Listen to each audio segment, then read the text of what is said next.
Coming up, saving planet Earth, the history behind Earth Day, and simple things you can do to help out. Then countdown to the games. Team USA is getting ready for the Paris Olympics and eyeing gold. Our Kids Edition correspondent is here with the preview. This is the first time that breaking is going to be in the Olympics this year. How does it feel to make history? It feels really, really amazing. Also ahead, these baby goats are giving us all a reason to smile. We've got details. Plus, girl power. Princess Peach is starring in a new video game. We'll tell you all about it. And grooving to the beat, how this dance team is showing us there's no limits to what you can do. I want to be able to when I grow up.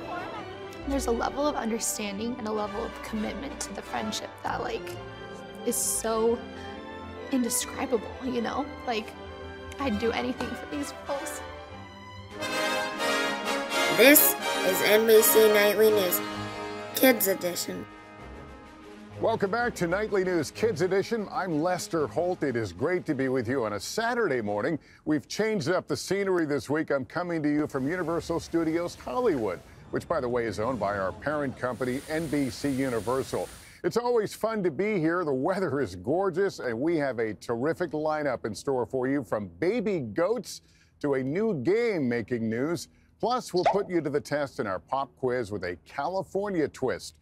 But let's begin with an important story on our minds this weekend, and that's the ongoing efforts around the world to help protect the environment. Monday is Earth Day, and many communities are holding Earth Day events this weekend to raise awareness about planet Earth. For more on the story and what you can do to help, here's our good friend, Ann Thompson. Every April, billions of people around the world get together and celebrate planet Earth. The very first Earth Day took place on April 22, 1970. A senator from Wisconsin organized a demonstration to bring attention to environmental issues. By 1990, people in more than 140 countries were celebrating Earth Day, and it's grown bigger ever since. Earth Day is a special day because it tells us how we all live together. We share this earth together. And animals are an important part of the balance that makes the quality of life good for all of us. Whether it's the bees and the butterflies that pollinate the plants that provide us the fruits and vegetables that we eat. Whether it's the coral reefs that filter the water and provide fisheries for the fish to breed and to have fish to eat. Whether it's the forest, the trees that provide the air that we breathe. It's all connected. Forests can absorb lots of something called carbon dioxide, and they release oxygen for people to breathe. But when we cut down trees, much of that carbon dioxide, or CO2, is sent back into the atmosphere, making things worse. Trees also provide a safe place for animals to call home. The forest is an enormously important habitat for so many species. And speaking of species, the Endangered Species Act of 1973 is the law establishing protections for fish, wildlife, and plants that are listed as threatened or endangered. The Endangered Species Act protects them, protects their environment. And it's worked very well over the years. One of the best examples is the bald eagle, our national bird. This was a bird back in the 70s that was going extinct. Today, it's off the endangered species list because of the Endangered Species Act, because it was protected. Now, there are more bald eagles than there have been for over 100 years. Earth Day is also a good time to raise awareness about protecting the planet from things like pollution. Pollution is the introduction of harmful materials into the environment. So, for example, like trash you see on the side of the road or in your creek, that's pollution. Oil or chemical spills, those are considered pollution, car exhaust. But also noise can be pollution, right? Like if there's too much sound in the ocean and the whales can't hear each other, that's considered pollution. Or light can be pollution. Lots of human activity, like driving cars powered by gasoline and people not properly disposing of garbage, adds to the environmental problems. There are some things you can do to help protect planet Earth. In fact, kids can do a whole lot. There's an old saying that says, in the end, we protect what we love what we understand, and we understand what we're taught. So these events that you'll see at zoos and so many other organizations around the world for Earth Day are meant to teach people the importance, the connection between all these animals and us, and what we can do to help make the Earth better, you know? Try to cut down on using plastics. Try to cut down on using things that have palm oil, that can cut down forests that are the homes that these animals need to live. Try not to let the water run too much when you're brushing your teeth to conserve water. Little things that each one of us can do at home to help make the planet better for all of us. And keep asking questions, so together we can do a better job of protecting the planet.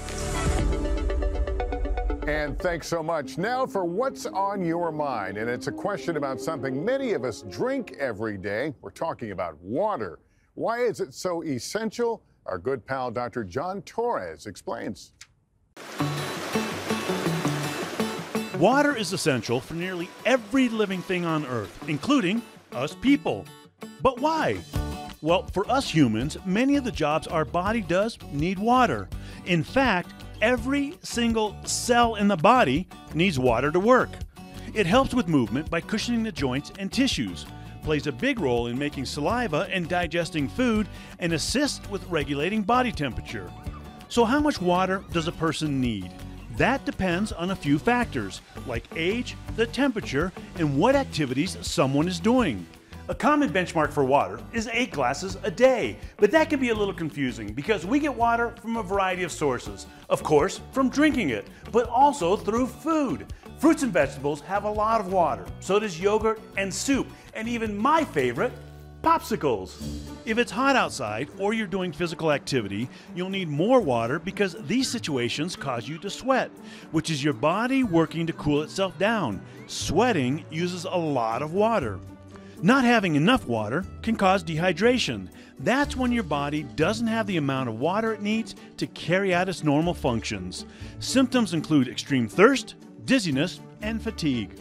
Most of the time, dehydration can be reversed by drinking water and resting. In more severe cases, you may need to go to the doctor. To prevent dehydration, don't wait till you're super thirsty to start drinking water. You should drink it throughout the day. Try to make that a habit. Okay, time for our pop quiz now. And since we're in California, the question this week, what animal is featured on California's state flag? Is it A, bear, B, bird, or C, dolphin? I'll give you a few seconds to think about it.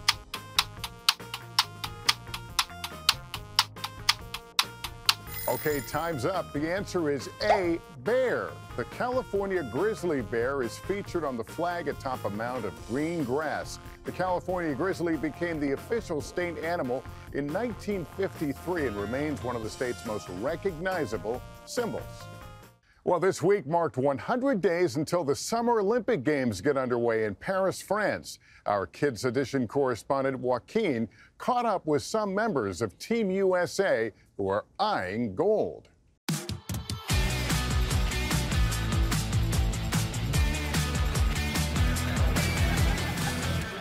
Hi, I'm Joaquin with Nightly News Kids Edition. We're here at the plaza and we're 100 days out to Paris. Let's meet some athletes. This is Jagger Eaton. He's been skateboarding since he was a kid. You started at 11 years old at the X Games. What gave you the courage to start so early? I love it. When you get on a board, you have complete freedom. Yeah. You know what I mean? It's just really creative and it's fun. And at a young age, that's what I always gravitate toward. And now, Jagger's an Olympian. He won the bronze in men's street skateboarding in the Tokyo Olympics and is looking to medal again in the Paris. If you can go out and push around and travel, and it's an amazing experience. Meantime, Team USA basketball roster was just announced, leading the charge in the Summer Games.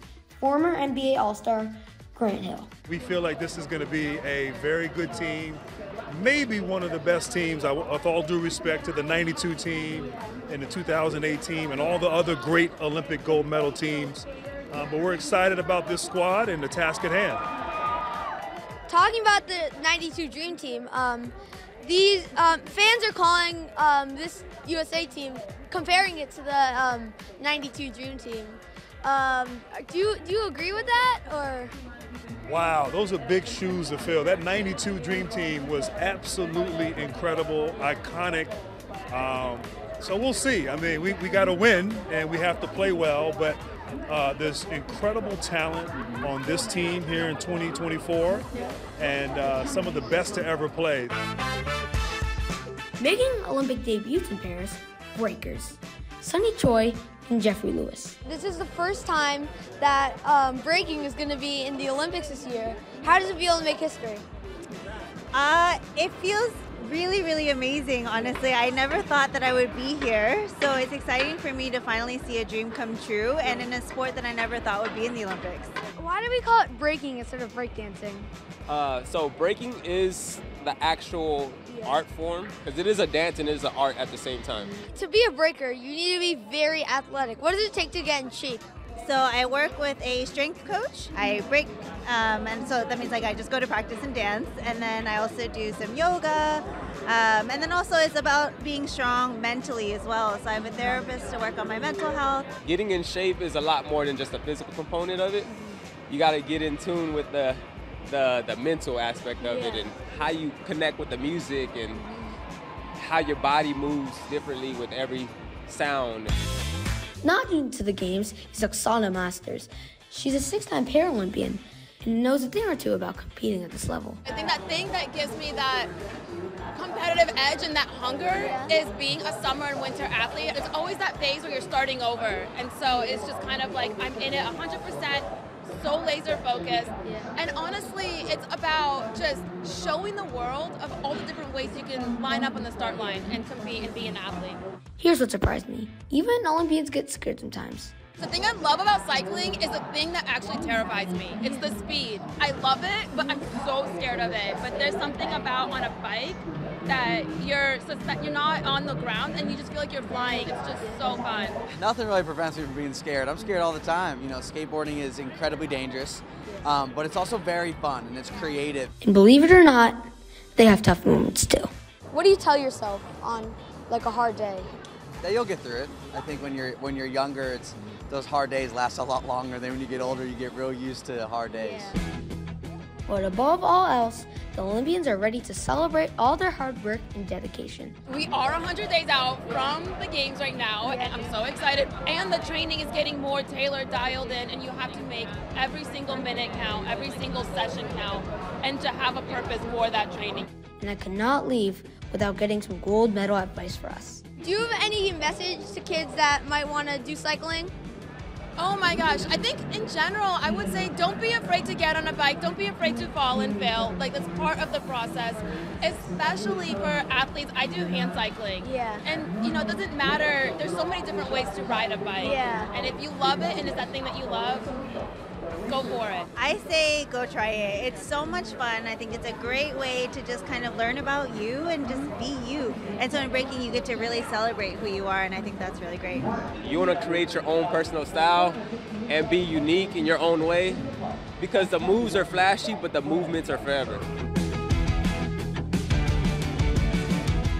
I don't know about you, but I'm motivated to go work out this summer. And that's all from the plaza. Au revoir. Joaquin, great job in the excitement building. A lot of us wearing these Paris hats. We should note you can catch all the 2024 Paris Olympics right here on NBC and across all NBC platforms this summer. Well, just ahead, they're curious, playful, and full of personality. Why visitors at one zoo are falling in love with these baby goats.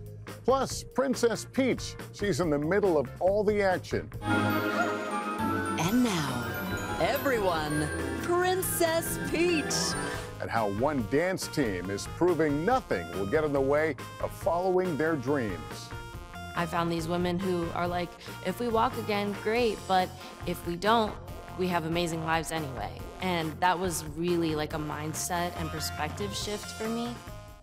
Welcome back to Nightly News Kids Edition. I hope you're having a great Saturday. I think these folks behind me certainly are. We've got a fun crowd here at Universal Studios Hollywood.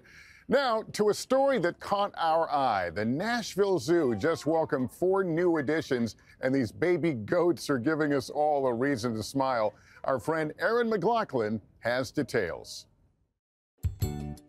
They are cute, incredibly curious, they're so smart, so spunky, so sassy sometimes, and full of personality. The Nashville Zoo just welcomed the birth of these 4 baby goats last month, and since then, they've been having a ball. They are Nigerian dwarf goats. They're originally from Africa, but they're completely domesticated. These 4 that we just had born now make 7 that we've had born here at the Nashville Zoo, and they are beautiful, healthy, bouncing baby goats.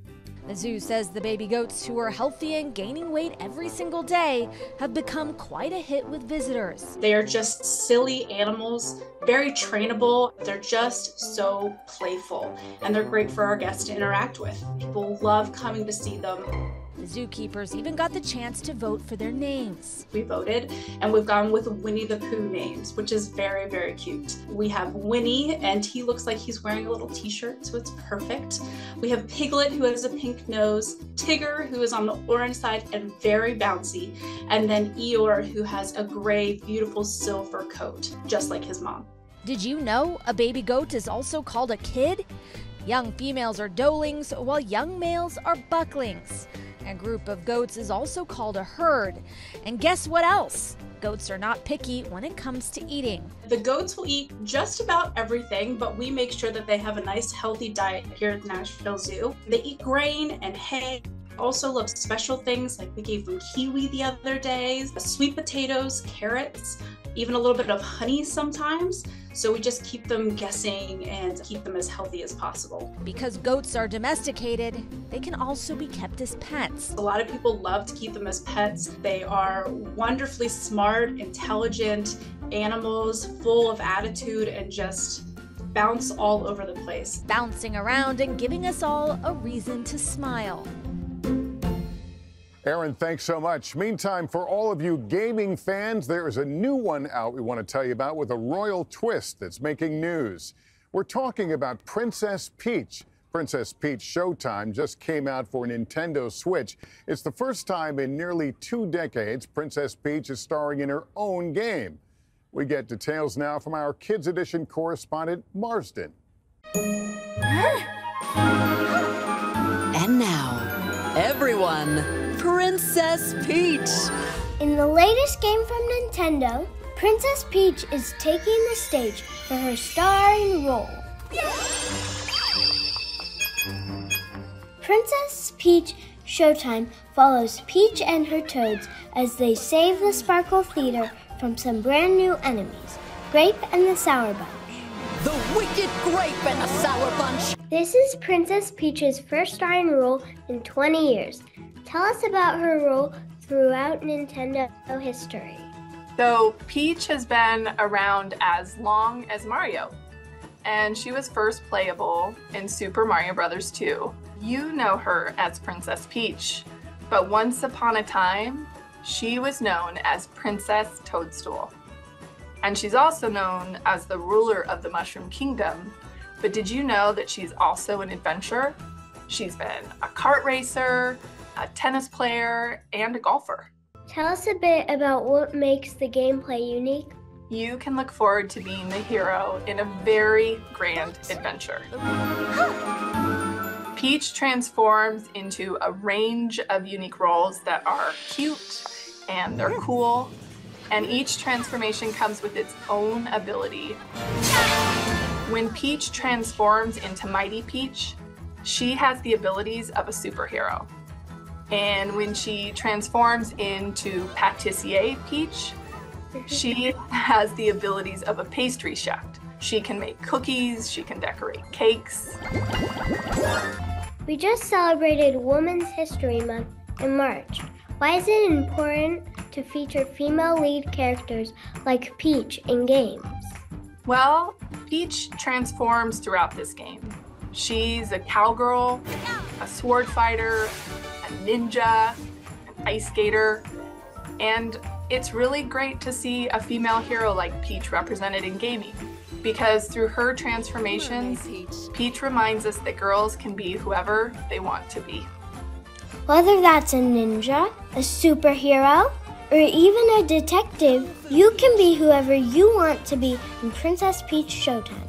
For Nightly News Kids Edition, I'm Marsden. Back to you, Lester.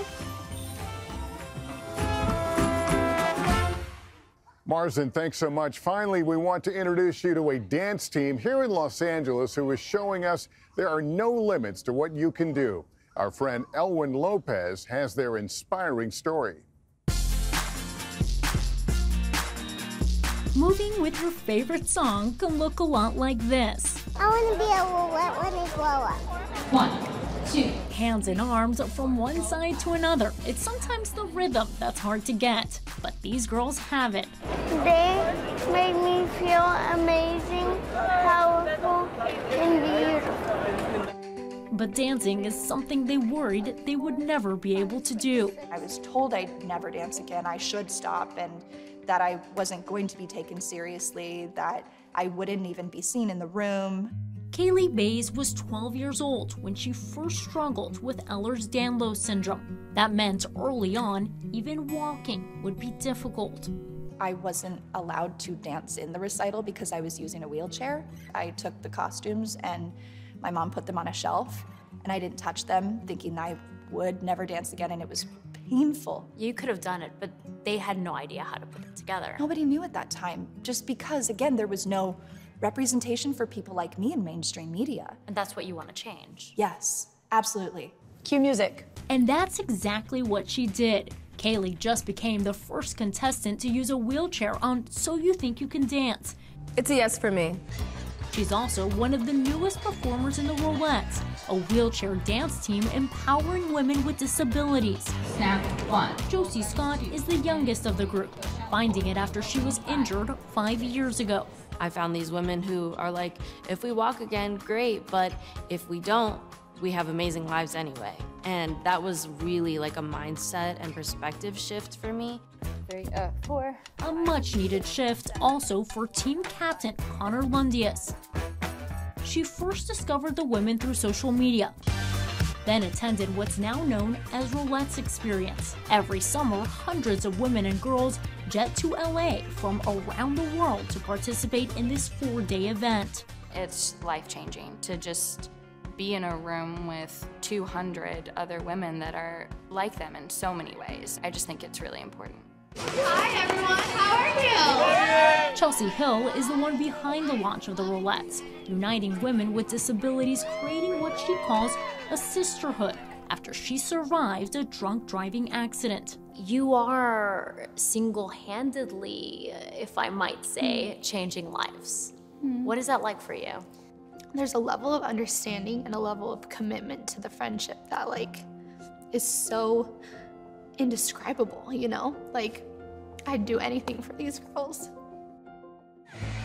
A bond that goes beyond dancing on wheels, proving that pain can not only transform you, but lead you into a life beyond your wildest dreams. Looking back at that 17-year-old girl who was paralyzed in a hospital bed, what would you tell her? I would tell her, you're gonna get married, you're gonna find the love of your life, you're gonna have babies, and you're gonna dance. Did it turn out even better than the life she had imagined for herself before the accident? 1000%.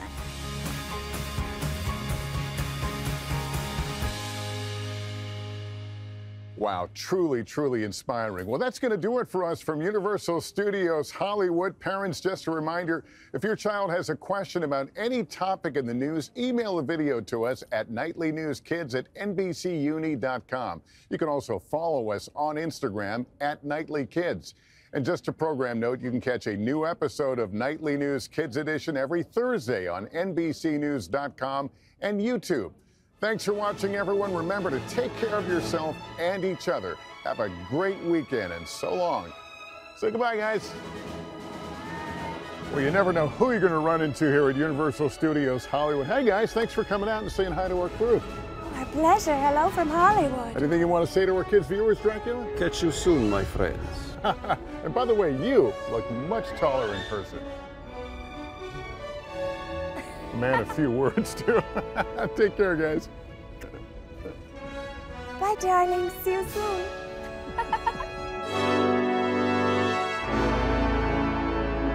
News.